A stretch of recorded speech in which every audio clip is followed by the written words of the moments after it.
মা যখন আমার কাছে 2 টাকা চায়। উফ, সারা দিন কাজ করতে করতে আমার জীবনটাই শেষ হয়ে গেল। আর একটা মেয়ে হয়েছে, সে তোমাকে একটা ফোঁটাও হাতে হাতে সাহায্য করে না। ধুর ধুর, কবে যে এই কাজ করার হাত থেকে মুক্তি পাবো ভগবানই জানে।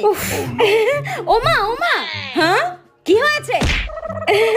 এই দেখো মা, আমি কি সুন্দর একটা নতুন শাড়ি কিনেছি, এই দেখো।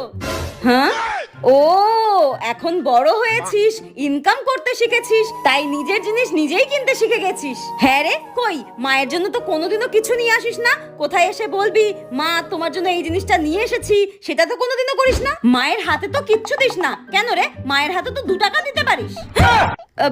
ও, তোমার 2 টাকা লাগবে? আরে আগে বলবে তো। দাঁড়াও দাঁড়াও, দিচ্ছি, দাঁড়াও দাঁড়াও। কোথায় গেল জানো?